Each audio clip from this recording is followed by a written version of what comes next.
What is going on, everybody? Welcome back to Meet the Critters podcast. I am Kyle. And I'm Joe. And we're back for another just fantastic episode. I got creative with the title. We decided to have a family episode tonight and just hang out and chit-chat because we love having guests on and everything, but we don't get to talk about what's going on with us. And naturally, we're somewhat selfish because we have a podcast in the first place to talk about ourselves. So we gotta have one of these solo episodes every now and then. For sure. Yeah, we both got a bunch of stuff going on. So yeah, it sometimes gets sad where it's just like there's so many things. I need like 10 more hours in the day.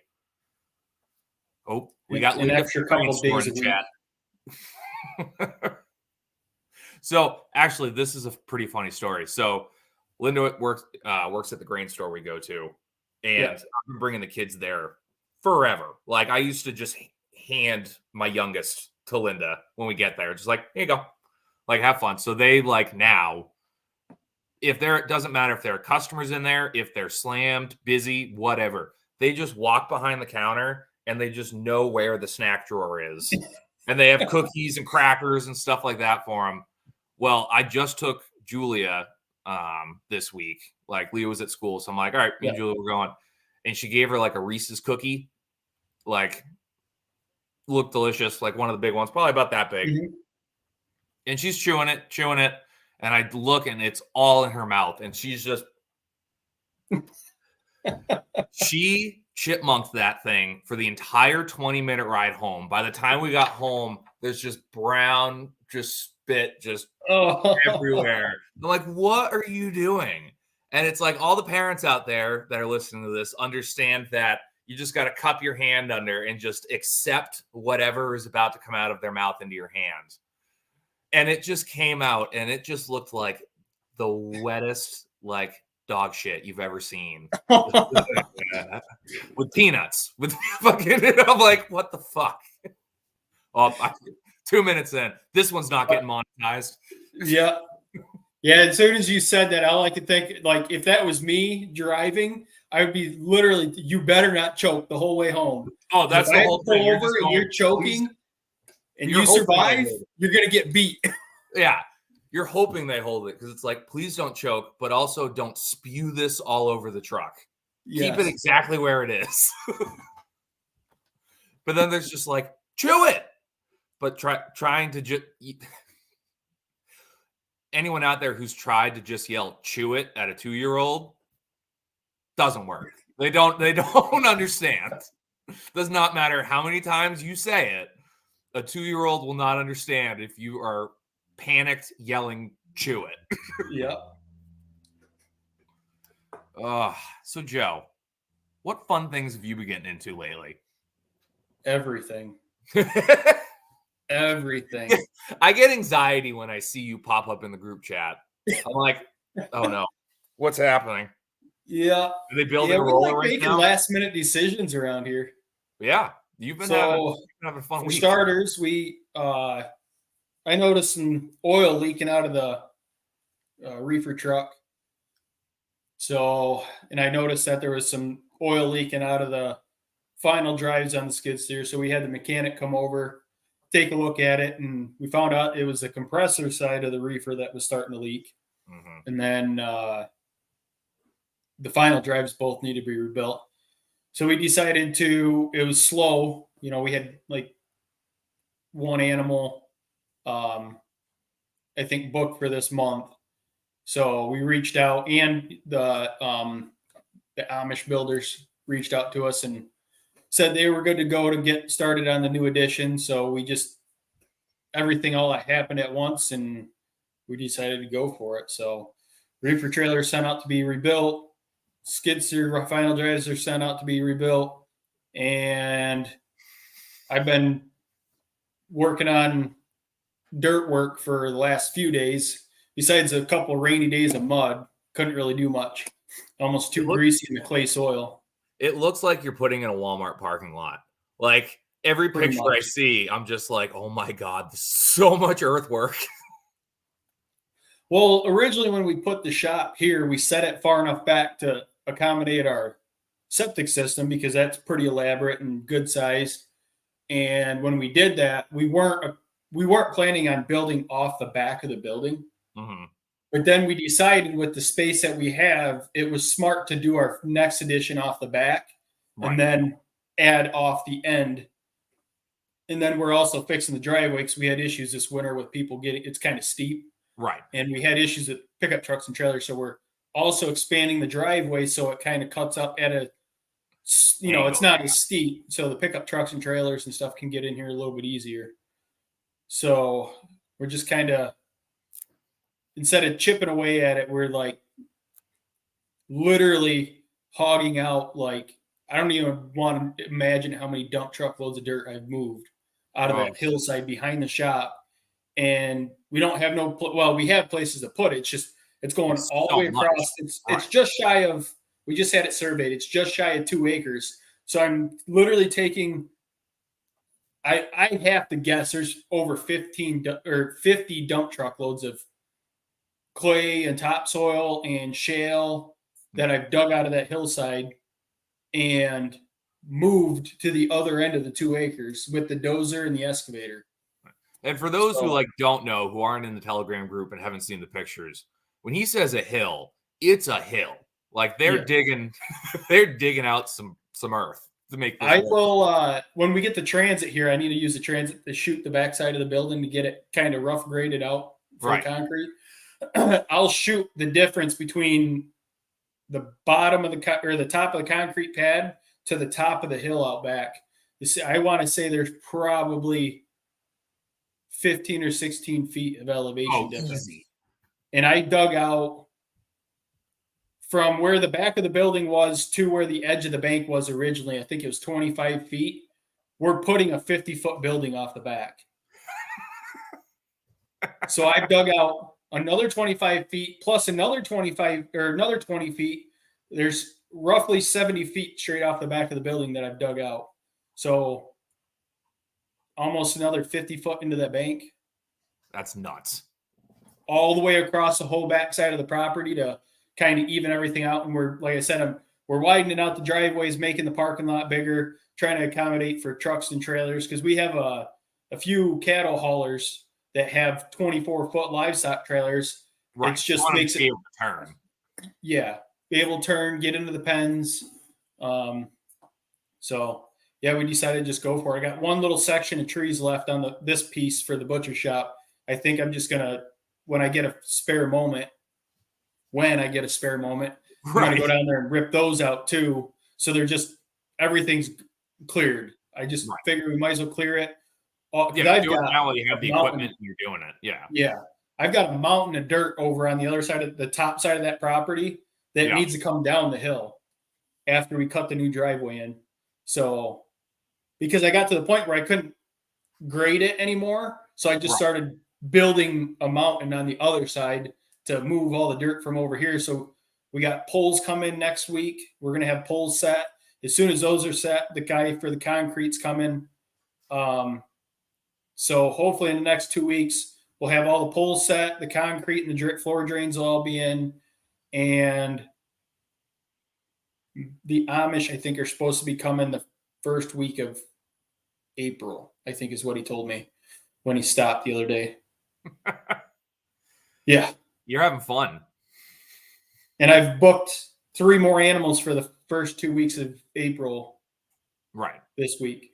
So we'll be working around each other, but I want to get back as soon as the reefer truck gets back. I already made a promise to the one person. I've got a couple other people get back into, by the time I dry age them and stuff, be end of April before I start cutting again anyway. So it won't be.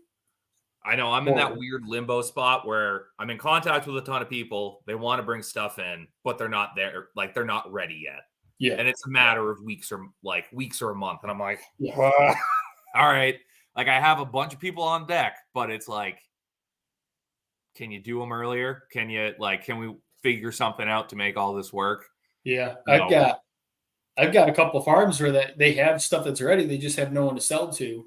And I don't have customers at the moment. That's what my big problem is. A lot of my customers are like, we have stuff to bring in, but we can't find anyone to buy it right now. Everyone's just so tight on cash that that investment is it's substantial for people substantial, and unfortunately, in most people's brains, it's deemed like, nah, I can't, like, we can't swing that. When in reality, it's like, no, this is one of the things you should swing. Like, yeah. this makes more sense than X kind of thing. Yeah, that's why Danae and I have been talking about for the stuff that we the stuff that we are going to raise. I think we're not going to really raise any more this year. Mm-hmm. Like, we'll keep our breeding stock. I don't know. I'm having a hard time getting meat birds for when I need them. So we might not even do meat chickens this year. Yeah. Just for the sole fact that when I looked at them in January, they were sold out until July for the place I get my meat birds. So I went looking elsewhere, and other places were either more than double the cost per chick, or they were booked out or sold out just as far. So that puts me into fall, my busy time of the year here in the shop. You don't need to add meat birds on top of that. That's such a pain. Like, again, I get in this fight with people all the time because they're like, why don't you do birds anymore? Because I'm like, because I hate them. I hate cleaning poultry. Is it super easy and anyone can do it? Absolutely. That's why anyone should do it, but me. Yeah. But I think we are getting back into turkeys this year just because I have the room. We have lumber coming in, which will be nice. So I'll be able to do new tractors and stuff like that, and be able to justify it because we'll have the lumber. But it's like, I really don't want to do it. And I think I'll be doing turkeys because I don't want to deal with meat birds. Yeah. Like, I actually enjoy the turkeys. If you get them past that fragile stage the first few weeks, they're so easy. And I actually like processing turkeys more than meat birds. I do too, because you're doing something. Like, this sounds dumb for anyone who's not a butcher and literally processes stuff every single day. Like, when it comes down to like a chicken, and you have to just get just as gross, if not grosser, than doing a beef or a pig. Yeah. And it takes all day. And it's just gut in, out, done, whatever. It's still just like, why am I doing this?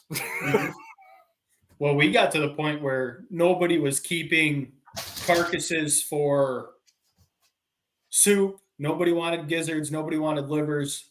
And we just utilize it better if it's broke down into boneless, skinless breast, leg quarters, and wings. So as soon as they come out of the plucker, what me and my brother started doing is we break them down on the table. We don't even gut them. We just get rid of the carcass. Like, we'll keep a handful to make chicken stock. Right. But we don't, like, this year, if we did birds, I was going to do a lot more just because we're trying to get into the mindset of doing a little bit more canning and making more of our own stock and stuff this year. But like the last couple of years, we just got to the point where it was easier to break them down and get rid of the whole carcass with the guts in it. And it sped up our time so much. But even with that, you're still covered in feathers and nasty water. And then not only that, my scalder started leaking and the heating element got fried. And so I have to replace the scalder. Yeah. And I'm not doing it with a stock pot ever again. Not after having a scalder. No. There ain't no way. And that's just it. That is the stage of it all that I don't have all the equipment for. Like, I got out of birds before I got heavy into birds. Yeah. Kind of thing. So it's like, to kind of do it on the scale I want to do it, I'm going to have to start investing in some of that or work out a deal with a spot that does it. Well, actually, Linda is opening a poultry mobile thing. So nice. I forgot about that. Yeah, I've been talking to her, figuring all that out for the Carroll County area. Something that you could rent? Like, is she going to rent it out, or is she going to actually do? No, she's actually going to show up to people's houses and do it. Nice. I forget if she has a name picked out or anything for it yet. Linda, if you're still in the chat, drop it in and I'll plug the heck out of it. But cool. It's figure again, just doing it all. Turkeys, yes, it's still an all-day thing. You still get gross. You still it's still everything that goes with meat birds. But at the end of it, you get like, if you do a bunch of turkeys, you have a ton of meat. And like Kip says down here, what does he say? Meat birds sound trivial compared to larger animals. Yes and no. Like, they're trivial in the grand scheme of things. Like, for the producer, they're somewhat trivial of like, I got to deal with these goddamn things and everyone wants them. Yeah. As opposed to, okay, we're spending a morning putting a cow in the cooler or something like that. It's like, all right, cool. We did something. That's a lot. I don't know. Yeah, but like the nice thing about larger animals is most of us, you slaughter a couple hours, you're cleaned up, you're done for the day.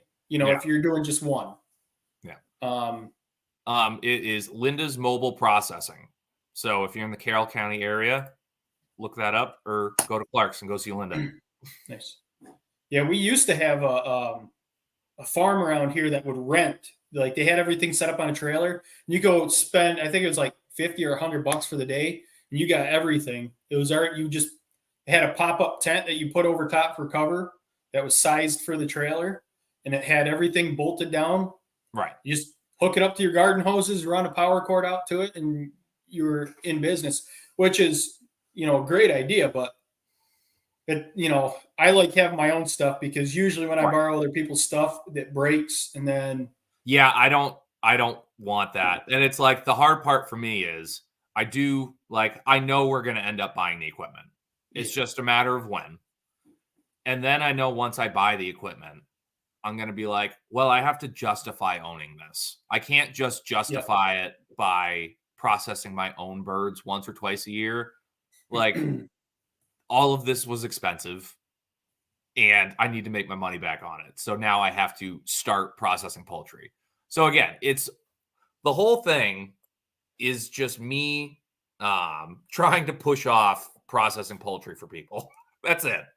I have the equipment. I still don't do it for other people, mostly because time. I just don't have the time to take away. Like I tell most people when they ask me about it, I'm like, I have to do at least 60 to 75 birds in a day by myself to make it even worth me setting up. Right.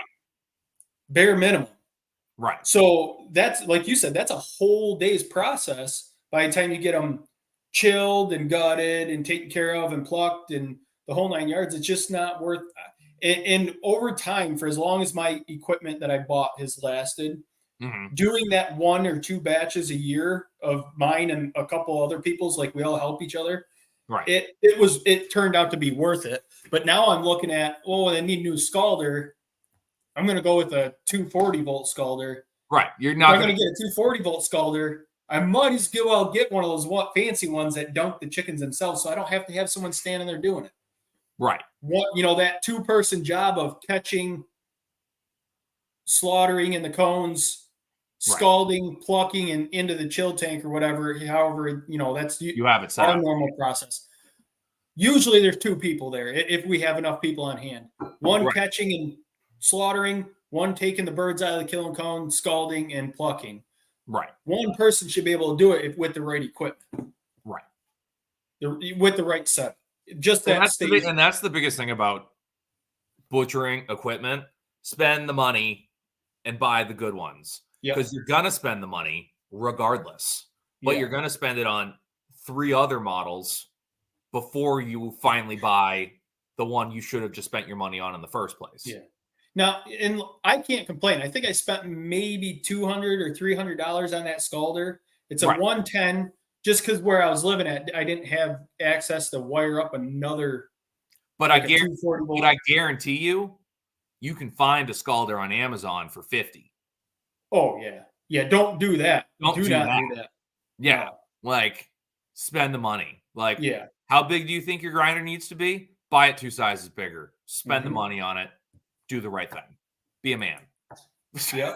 And even if you're doing stuff at home, like I tell most people, if you're only processing like 1 deer a year, a number 8 size probably will get the job done. You're fine. If you plan on doing like 4 or 5, and then you also want to raise a pig and maybe a beef or even lamb, you got multiple things you're doing throughout the year, up it to at least a 22. Right. I mean, now you get the LEM, and I think Meet Your Maker has a double grind feature. Yeah, Meet Your Maker has a really nice one, and it's like, yeah, it's so worth it. It's whenever I think about someone going, oh, well, I'm only doing it once a year, I say, okay, fine, you're only doing it once a year. Do you want the difference to that once a year be you're up till 2 a.m. Yeah. labeling cryovac bags because it took you an hour to grind your burger and it came out spaghetti style because you bought a $100 electric grinder that's plastic. If your grinder has any plastic on it whatsoever, yeah, it's crap. Like, don't use it. Or do you want it to be like, oh, in 20 minutes we got everything ground. It came out fantastic. It's the best burger we've ever had. Like, that's the difference. I started out with a little number 8 when I was first started processing deer, like a little plastic, one of the cheapest ones I could find. I actually started out with a hand grinder when I was doing my own. Of course you did. And then I bought the number 8 when I started doing a couple for my buddies. And then I went up to a number 12. I think I spent like $400 on it, but that thing, it was an aftermarket. I don't even remember the model. And I up until I had the butcher shop, that's what I did all my deer with. And then I started helping my old boss and his uncle, and they had 22 LEM grinders. And I'm like, what a difference. Oh, like, it's massive. Even with the single grind feature, because the one was a little bit older, way nicer. You didn't have to sit there and like just keep shoving the already ground meat through a second time. And then that's when I started looking at the double grind feature. Before we decided we were going to do the butcher shop, I was looking into the LEM 32 with the double grind head on it. Right. Just because you think, when you do burger, you run that through one pass, you're done. That'd be nice. And it's like, and it's not that big of a deal with like large grinders like we have in our shops. Right. Because though, the throats on them are so big, throwing that pre-ground, that second isn't a big deal, which I am excited because. And I pack right off the grinder. Yeah. So I need to do the second grind regardless. Yeah. And it's like the way I do it, I do the first grind on the fine head. And then I'll do like the sausage, the coarser head second. Because it's like, it's already the size it needs to be. Now it just needs to be mixed.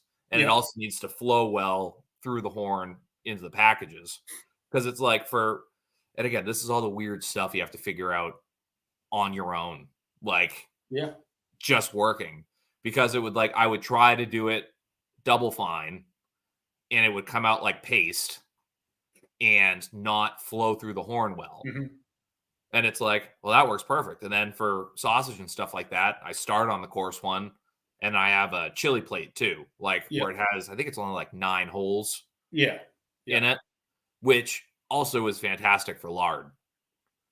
If you don't want to do like a super fine sausage grind on your lard before you render it, that chili one where it's like the 9 big holes, it's perfect. It shaves it.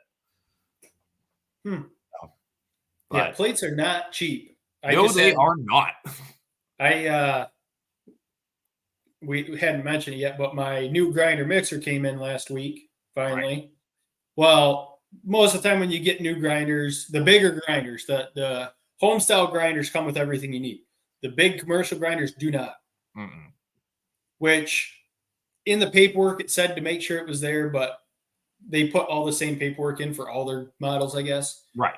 So I had ordered a plate and a knife, and it was $250, $260, something like that. For just one knife and one plate. And I'm like, I'll just I'll stick with that one size for now. Right. See how it goes. I mean, for that price, I got to do a couple animals through it to even buy the second size. And even with the grinder I have now, I only had the one size plate. That's all that came with it.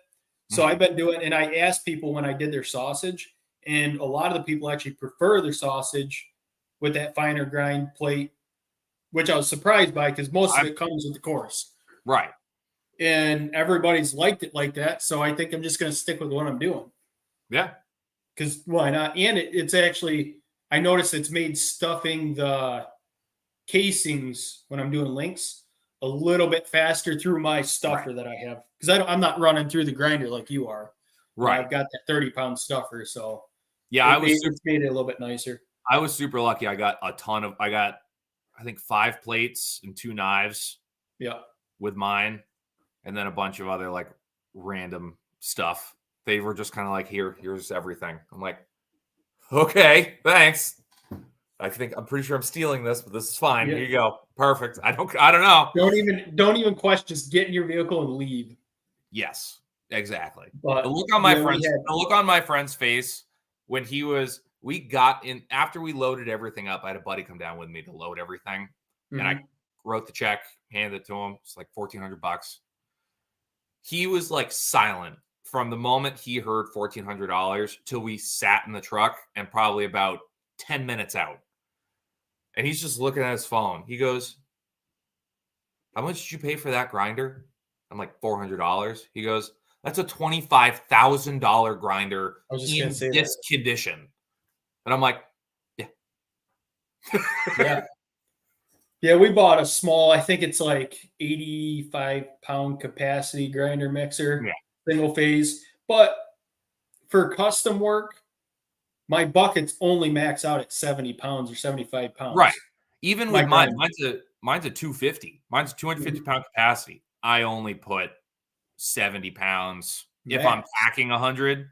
Yeah. But like for a initial grind, I'm only putting in 70 pounds max. And that's what I'm like. All my sausages are like 10, 15, 20, maybe 30-pound batches if they want all their sausage the same flavor. Right. Per pig, because I'm not mixing other people's stuff. Every pig goes through individually. So yeah, it's like, I mean, that's perfect for you. Like that's when I unpacked it, I did a unboxing video. I still got to edit it when I unboxed it the other day. And I opened it up. I'm like, oh, that's cute. Because I'm used to like a 250-pound mixer grinder. So it looks small, but I'm like, realistically, there's no point me spending more money than I needed to. Because that was, I think we spent $11,000 on that. Yeah. For that grinder. And it's not a Hobart or Biro. It's a Hall, which is out of Australia. So I'm interested to see. I think if we get a bigger one down the road, I just found out, like, I wish I would have known before, but there's a Biro dealer like 3 hours away down in PA, and they have techs on the road. They have 5 technicians on the road every day, which would be super handy because if something breaks, you call them, and they're only a couple hours away. They come out, fix it, and go. Yeah, I need to have mine serviced. Nothing's wrong with it. Knock on wood. Everyone can hear the knock. Yeah. There's nothing wrong with it, but I haven't had it serviced since I've had it. And I'm like, the oil probably needs to be changed. Like, it just needs to probably be looked through. But they're not that hard. Tear her down. All right. Well, I'll be FaceTiming you then very soon. Okay. Perfect. No, seriously, that works. I used to do all the service work on all the equipment at the other shop. Well, fantastic. That solves that problem then. Yeah, but talking about YouTube videos, that segues us into our next thing. So go watch my newest YouTube video, Me So Horny. Did you see it? I watched part of it last night and then I passed out. Yeah. So I got to finish the ending. Right. So I got creative with the title. I am back in the taxidermy. 1 foot. I'm not 2 feet in yet. I more than likely will be doing more of it. But I had a customer reach out from my time working at the USDA facility, because before I started the shop, like I did a ton of skulls. I probably did 5 skulls a month, which doesn't sound like a ton, but is a lot. That's like I have one out back here it's like ready to go. I just have to do it, and right. I don't want to. It's a lot. For anyone who doesn't know what we're talking about, I did this. I'm not going to say professionally because that just sounds dumb, but in all intents and purposes, I did do some taxidermy professionally for a while before we had the whole butcher shop and everything. We didn't have kids. My oldest was like an infant. So I had a little more time, and that's actually how we really got out of it, is just the kids, like just no Mm, time to watch water boil. yeah. Um, but it's was decent money. Like it's decent money to do them if you keep up with them. I did a ton of finish work with them too, so they come out really nice, and they're going to stay on your wall for a while without creasing up and doing stuff. So she reached out. She reached out during deer season and was like, "Hey, we have a couple skulls we really, really, really want to get done. Like, we haven't found anyone that does it as good as you've done it. Like, please." And I'm like, "There's zero chance at the moment. Like, absolute zero. I am in the middle of deer season. My December's fully Yeah. booked. There's no way." Well, then she called this week, and she's like, "Hey, so we're going back to they went back to the old shop I left that got sold. Yeah. So she's like, we're going there for the first time and we're bringing a really nice one. Would you be interested in doing it?" And I'm like, things are slow. This is the second time. Like, I told her to call me in the spring and she did. So, okay. And she goes, would you happen to be able to do 2 more? And I'm like, well, when are you coming up next? She goes, well, I actually have them in the truck already.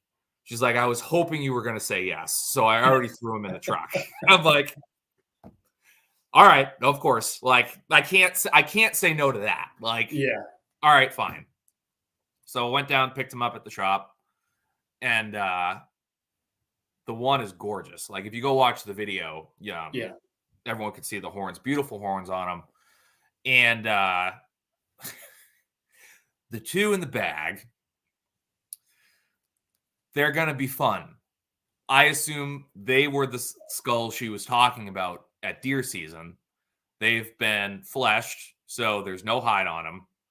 Lower jaws attached, all the meat that was on the head still on the head.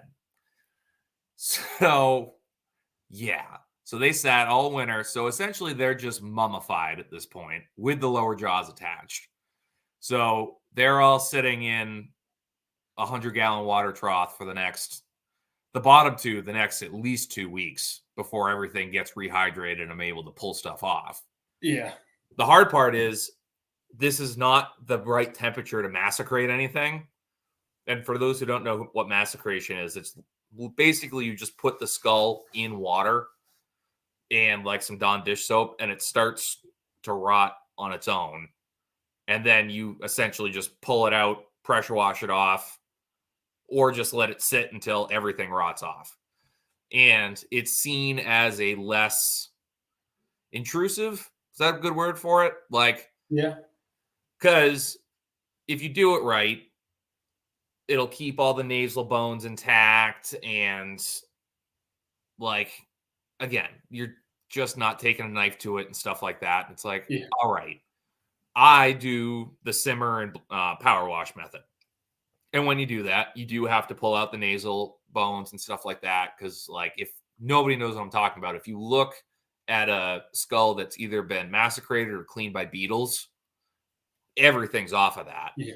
And there's like a honeycomb inside the nasal cavity, which is like how they smell. Like, that's everything, all the structure is that in there. And it looks really cool. But when you're pressure washing and stuff like that, that just literally forceps go in and all that comes out. Yeah. It's Because so thin. It doesn't take much once you get a little bit of hot yeah, water to it. yeah. So we're back in it, and it's going to be an interesting series that we're going to put out. I'm like, Yeah, these are I great. see you pull out I got to that point where you pulled those ones out and started talking about them, and I started laughing I know, because yeah, I know I've done them a right, little bit, like not to the extent that you have. I did them for some buddies and stuff, and right. that's exactly how they'd either come in, they're like 4 months sitting all winter frozen and Mhm. then thawed out, and there's maggots underneath the hide and everything else, Yeah, or they were just like that, just skin was taken off but yeah. mummified and So for those listening who are ever thinking about if they do a cow or a goat or a pig or a deer or something like that, bite the bullet and just do it. Like, yeah, just get it done. Or if it is a deer or a bear or something you can toss in the freezer, leave the freezer. hide on if Mhm. possible. The reason that is because even in the freezer, if you pull the hide off, all the fat and sinew and everything that's on the skull will go into the hide. If you take all the hide off, all the fat and membranes and everything that are left on the skull will just soak into the skull itself. And it's when you do it first off, right off the bat, they look perfectly clean. I'm having a problem. All right, I'll be right in. Go ahead. I'll be right in. No, like I need stitches. Oh, good. Well, I'm going to be ending this one early because my wife just came in and said she probably needs stitches. So, it's been a fun one, everybody. I apologize. We're ending it like this, but we have a super fun episode coming up next week, and I'll get more stuff out when we get there. So you can find me at Backwoods Butcher 603 on everything. Joe, do you know how to end the stream or? Nope. All right. We got it. We'll just log off. All right. Take All right, care of folks. what you got to. I apologize. We'll talk to you. Bye. Sorry, guys.